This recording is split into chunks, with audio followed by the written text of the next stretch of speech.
To create a male vampire plug, start with your light line or zip cord. Cut 1/4 inch into the middle of the wire. There's a ribbed side and smooth side of the cord. The ribbed side will make contact with the pin on the larger blade of the plug.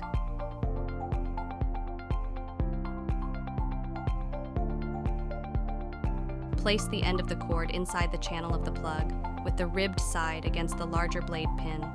Slide the back on. This will pierce the wire with the blade and make contact. Seal the plug back completely, using channel locks if necessary. Your plug is now ready to use.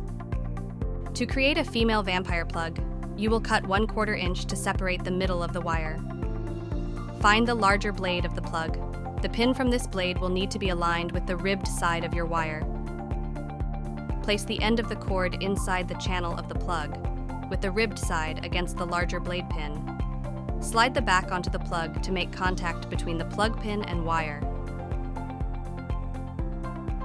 Your female vampire plug is ready for use.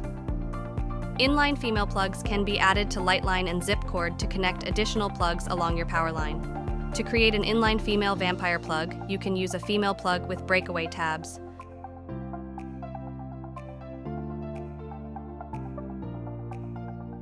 Find the larger blade of the female plug. The pin from this blade must connect with the ribbed side of your wire.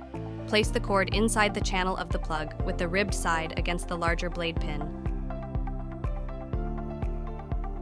Slide the plug back onto the plug to puncture the wire, making contact between the plug pin and wire. Your inline female vampire plug is ready.